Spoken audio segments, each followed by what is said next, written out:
اللہ کے حکم پر چلنا اطاعت، اللہ کے حکم کو توڑنے سے بچنا تقویٰ. بات تو ایک ہی ہو گئی.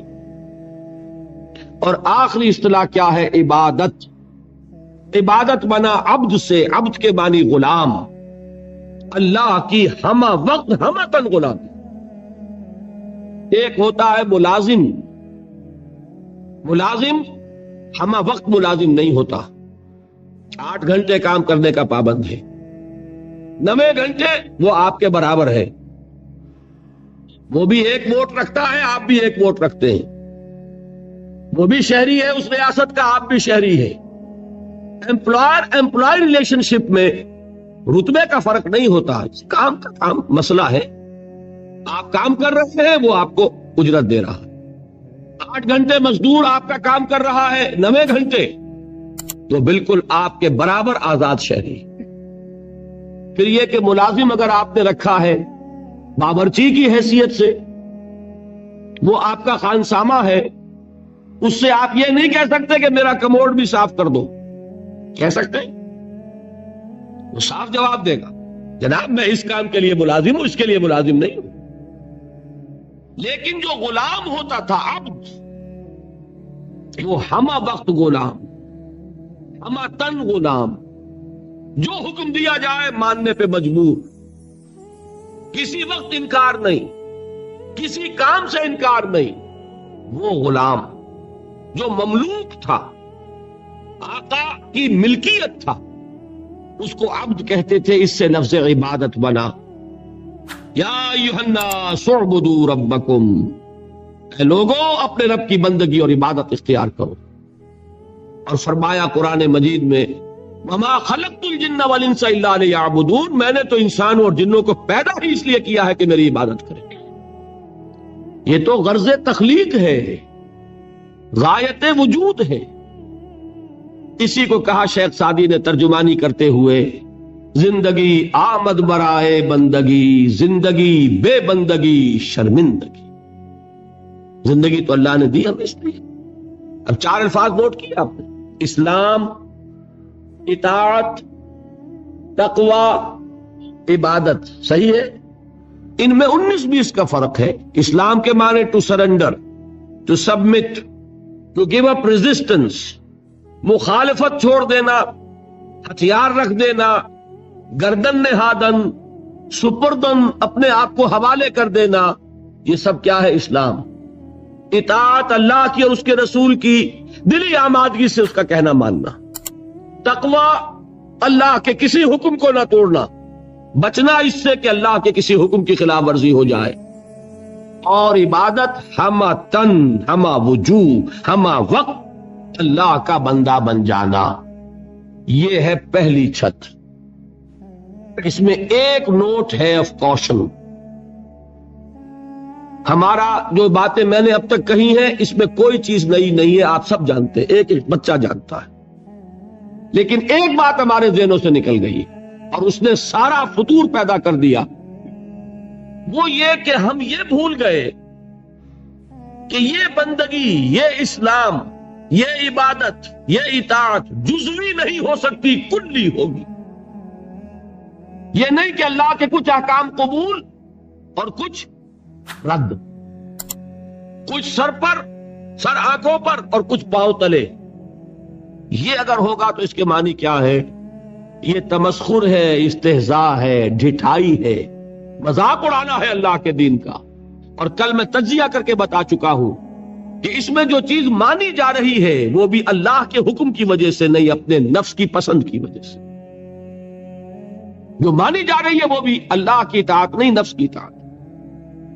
اور میں وہ آیت سنا چکا، افتؤمنون ببعض الکتاب وتکفرون ببعض، کیا تم ہماری کتاب اور شریعت کے ایک حصے کو مانتے اور ایک کو نہیں مانتے؟ سود کس نے حرام کیا؟ اللہ نے.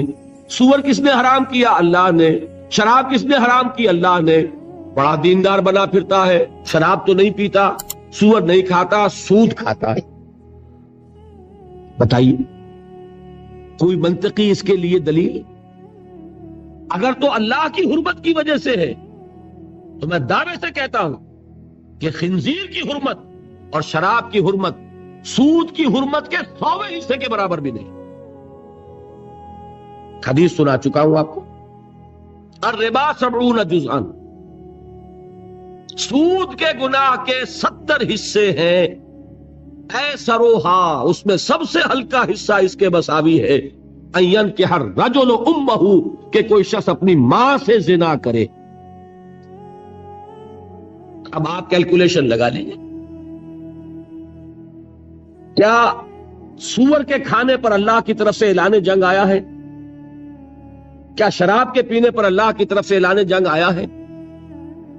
شراب کے بارے میں تو تسلیم کیا گیا اس میں کچھ خیر بھی ہے، نفع بھی ہے، لیکن اس کو ہم نے حرام اس لیے کیا ہے کہ اس کے مضرت کا پہلو، گناہ کا پہلو اس کے منفعت کے پہلو سے زیادہ ہے. یسألونک عن الخمر والمیسر قل فیہما اسم کبیر ومنافع للناس واسمہما اکبر من نفعہما، یہ فرمایا نا.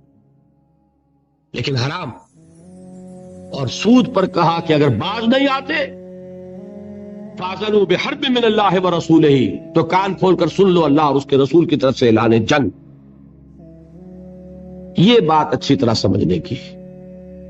یہ بندگی پارشل نہیں ہو سکتی، کمپلیٹ ہوگی. اسلام میں آنا ہے تو پورے کے پورے میں آنا ہوگا، ادھورے میں نہیں آئے. ادھورے میں آتے ہو تو جاؤ، دفع ہو جاؤ، ہمارے ہاں قبول نہیں.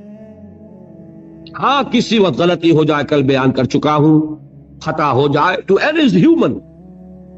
حضور نے فرمایا کل بنی آدم خطاؤون وخیر الخطائین التوابون، تمام انسان خطا کار ہیں، خطا کاروں میں بہترین وہ ہے جو توبہ کر. لیکن توبہ کی بھی قرآن مجید میں شرح کر دی. ایک توبہ وہ ہوتی ہے ساری عمر حرام خوری کرتے رہو اور موت کے وقت آگے ہاتھ جوڑ دو، وہ توبہ قبول نہیں ہوگی. ایک توبہ وہ ہے کہ خطا ہو گئی فوراً رجوع کیا، اے اللہ مجھ سے غلطی ہوئی، پروردگار معاف فرما، کرتا ہوں کہ آئندہ نہیں کروں گا. اس کو اللہ نے فرمایا اس توبہ کا قبول کرنا ہم پر واجب ہے. انما التوبۃ علی اللہ للذین یعملون السوء بجہالۃ ثم یتوبون من قریب. بہرحال پہلے درجے میں یہ جان لیجئے صرف اللہ کا بندہ بن جانا، ہمتن بن جانا آسان نہیں ہے. یہی وجہ ہے علامہ اقبال نے خوبصورت اشعار کہے ہیں، چمی گویم مسلمانم بے لرزم کہ دانم مشکلات لا الہ را. میں جب یہ کہتا ہوں کہ میں مسلمان ہوں تو مجھ پر کپ کپی طاری ہوتی ہے کہ مجھے معلوم ہے کہ لا الہ الا اللہ کہہ دینا بہت آسان ہے، اس پر پورا اترنا بہت مشکل. یہ شہادت گاہ الفت میں قدم رکھنا ہے اور لوگ آسان سمجھتے ہیں مسلمان ہونا. یہ اشعار تو یاد ہوں گے. دیکھیے یہ پہلی منزل بنی ابھی، اور پہلی منزل ہی اتنی کٹھن ہے. البتہ اس کی کٹھنائی کو اللہ نے آسان کیا. 4 ایسے عمل ہمیں عطا فرما دیے کہ اگر ان کی پابندی کریں گے تو آسان ہو جائے گا اللہ کی بندگی کرنا. نماز اس لیے تاکہ یاد رہے کہ ہم نے اللہ سے یہ عہد کیا ہے. 5 مرتبہ اپنے کاموں سے نکلو، کہیں غفلت طاری نہ ہو جائے. آؤ اپنے عہد کو تازہ کرو. ایاک نعبد و ایاک نستعین، پروردگار میں عہد کرتا ہوں، تیری ہی بندگی کرتا ہوں اور کروں گا، اور تجھی سے مدد چاہتا ہوں اور چاہوں. حفیظ جالندری کا ایک بڑا پیارا شعر ہے، سجدے میں گر کر آدمی کیا کرتا ہے. بڑا پیارا شعر ہے. سرکشی نے کر دیے دھندلے نقوش بندگی، آؤ سجدے میں گریں لوہے جبیں تازہ کریں. ہمارے تو ماتھے پہ لکھا ہونا چاہیے کہ یہ بندہ ہے، اللہ کا بندہ. سرکشی جو ہے اس کی وجہ سے یہ نقش کچھ مدھم ہو گئے ہیں. سجدے میں گرو اور تازہ کرو تاکہ وہ نقش بندگی جو ہے پھر اجاگر ہو جائے. سرکشی نے کر دیے دھندلے نقوش بندگی، آؤ سجدے میں گریں لوہے جبیں تازہ کریں. نماز کیا ہے؟ بندگی کے اقرار کو تازہ کریں. پھر اس عبادت میں آڑے آتے ہیں انسان کے نفسانی خواہشات. اس نفسانی خواہشات کا مقابلہ کرنے کے لیے کیا دیا؟ روزہ۔ حضور نے فرمایا الصوم جنۃ، روزہ ڈھال ہے۔ نفس کا حملہ کس پر روکو گے؟ روزے کی ڈھال پر۔ پیٹ کھانے کو مانگتا ہے لیکن اپنے اندر ضبط پیدا کرو۔ 1 مہینے تک صبح سے شام تک شدید بھوک کے باوجود نہیں کھا رہے، حلال چیزیں نہیں کھا رہے، بہترین پھل موجود ہے فریج کے اندر، حلق میں کانٹے پڑ رہے ہیں اور فریج کے اندر روح افزا کی بوتل موجود، نہیں پی رہے۔ کیوں؟ کہ اللہ کا حکم نہیں۔ اگر اس کی عادت ہو جائے گی تو بقیہ 11 مہینے حرام سے تو بچو گے کہ نہیں؟ یہ مشق ہے، یہ بندگی کی مشق کرائی جا رہی۔ پریڈ کرتا ہے ایک فوجی کس لیے؟ جس وقت پریڈ کر رہا ہے اس وقت جنگ تو نہیں ہو رہی نا، لیکن مشق کرے گا تو چاق و چوبند رہے گا کہ جب جنگ ہوگی تب بھی یہ چاق و چوبند رہے اور ایک کوشن پر موو کرے، ایک کمانڈ کے اوپر آگے ٹوٹ پڑے۔ اس کی عادت کرنی پڑتی ہے۔ تو نفس کے حملوں کو روکنے کی عادت پیدا ہوئی کس سے؟ روزے سے۔ اللہ کی بندگی میں ایک بہت بڑی رکاوٹ ہے مال کی محبت۔ مال محبوب ہے، یہ تو میں آپ کو اقسام شرک میں بتاؤں گا۔ زر پرستی بھی شرک ہے جسے کوئی نہیں جانتا، قبر پرستی کو تو جانتے ہیں شرک ہے اور ہے، زر پرستی بھی شرک ہے یہ کسی کو پتا نہیں، اور نفس پرستی بھی شرک ہے یہ کسی کو پتا نہیں۔ یہ تو وہ موضوع آئے گا اب انشاءاللہ، لیکن ذہن میں رکھیے سب سے بڑی دل کے اندر جو نجاست ہے وہ حب مال کی ہے، مال کی محبت۔ اس کو کھرچنے کے لیے کیا چیز عطا فرمائی؟ زکوٰۃ۔ مال نکالو، اور یہ ساری برکات جمع کر دی کس میں؟ حج میں۔ نماز کی برکت بھی ہے، اس میں طواف ہو رہا ہے، شاعر الہی ہے، اور پھر اس میں مال بھی خرچ ہو رہا ہے، وہ زکوٰۃ کی برکت آ گئی۔ احرام کی پابندیوں میں روزے سے مشابہت ہے، روزے میں تعلق زر و شو نہیں ہے نا، اور احرام میں نہیں ہے۔ تمام برکات کو جمع کیا ہے حج میں۔ یہ عبادات کس لیے دی گئی؟ یہ ٹریننگ کورس ہے ایک بندہ مسلم کا، بندہ مومن کا، کہ اسے اللہ کی ہمہ بندگی کی عادت پیدا ہو، صلاحیت پیدا ہو جائے، وہ واقعتاً اللہ کے احکام پر چلنے کے قابل ہو جائے، اس میں تقوی پیدا ہو جائے۔ یا ایھا الذین آمنوا کتب علیکم الصیام کما کتب علی الذین من قبلکم لعلکم تتقون۔ اہل ایمان تم پر روزے فرض کیے گئے جیسے کہ تم سے پہلی امتوں پہ فرض کیے گئے تھے، تاکہ تمہارے اندر تقوی پیدا ہو۔ تو یہ جان لیجئے یہ 4 ستون اور یہ چھت۔ ایک بات میں ذرا عرض کر دوں، برا نہ مانیے، اگر کسی جگہ 4 ستون کھڑے ہوں اور اوپر چھت ہونا تو آپ کیا کہیں گے؟ پاگل پن ہے، یہ ستون کاہے کے لیے کھڑے کی؟ ستون بامانی تبھی ہے جب چھت سپورٹ کر رہا ہو، ورنہ وہ یادگار تو ہو سکتی ہے کوئی، باقی اس کی کوئی افادیت نہیں۔ بالکل یہی حال ہے ان لوگوں کا جنہوں نے صرف نماز روزہ حج زکوٰۃ کو پکڑا ہوا ہے اور اللہ کے حلال و حرام سے آزاد۔ وہ پوری بندگی ان کے سامنے ہی نہیں، پوری زندگی میں اللہ کی غلامی یہ پیش نظر ہی نہیں۔ نماز روزہ حج زکوٰۃ یہ کر لیا اور دین کے تقاضے گویا کہ پورے ہو گئے، جو بھی ہم سے دین کا مطالبہ تھا ہم نے ادا کر دیا۔ اس کی مثال یہی ہے کہ 4 ستون ہے، چھت نہیں۔ اس کا وائسی ورثہ بھی ہے، چھت ہو ہی نہیں سکتی جب تک ستون نہ ہو، لہذا وہ اللہ کی بندگی ہمہ تک نہیں ہو سکے گی اگر یہ ستون ہی تم نے قائم نہیں کی۔ کوئی شخص بنا پھرتا ہو اللہ کا بڑا ہی عاشق اور رسول کا بہت ہی محبت کرنے والا اور نماز پڑھتا نہ ہو تو ہے فریبی کہ نہیں؟ دھوکے باز ہے کہ نہیں؟ یہ چھت کا دعویٰ کر رہا ہے بغیر ستون کے، اور وہ ستون لیے بیٹھا ہے بغیر چھت کے۔ دونوں شکلیں یکساں غلط۔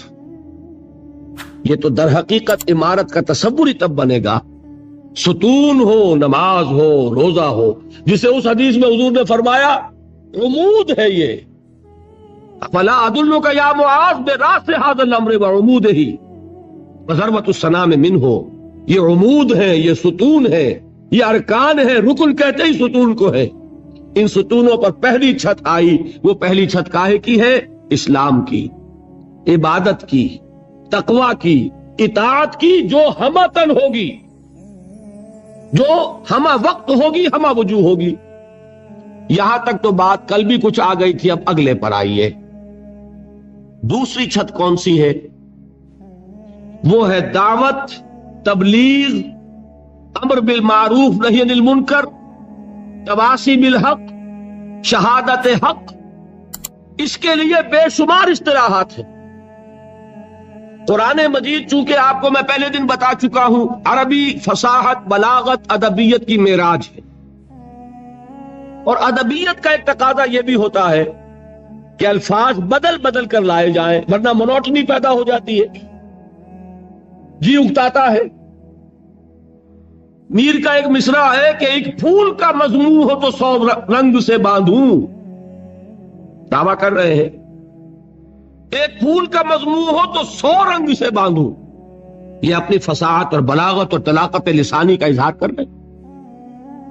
قرآن مجید کے اندر بھی آپ کو یہ حسن ملے گا بتمام و کمال، ایک ہی بات کے لیے کئی اصطلاحات۔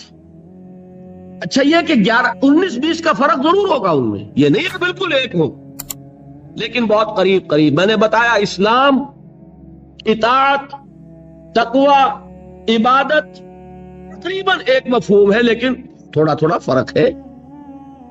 اسی طریقے سے دوسری چھت جو ہے عمل صالح کی دوسری منزل، اس کے لیے الفاظ کیا ہے؟ دعوت، تبلیغ، نصیحت، وعظ، تلقین، تعلیم، انذار، تبشیر، تذکیر، امر بالمعروف نہی عن المنکر، اور سب سے جامع اصطلاح شہادت علی الناس۔ بات سمجھ میں آئی؟ تعلیم میں کیا ہوتا ہے؟ کوئی بات آپ کسی کو سکھا رہے ہیں، ہمارے تبلیغی بھائی ہوتے ہیں، بھائی تعلیم ہو رہی ہے، تعلیم کائے کے لیے ہوتی ہے؟ وہ بھی تبلیغ کی ایک شکل ہے نا، کوئی کتاب لے کر بیٹھ کر پڑھ رہے ہیں، درس کائے کے لیے ہے، یہ بھی تبلیغ ہے۔ تقریر جو میں کر رہا ہوں یہ کیا ہے؟ یہ تبلیغ ہے۔ اور وصیت، نصیحت، وعظ، یہ کیا ہے؟ یہ بھی کسی کو کوئی بات سمجھانی ہے، آمادہ کرنا ہے۔ امر بالمعروف، نیکی کا حکم دینا، نہی عن المنکر، اور بدی سے روکنا، یہ کیا ہے؟ یہ بھی دعوت و تبلیغ ہے۔ تذکیر کے معنی نصیحت، فذکر بالقرآن من یخاف وعید۔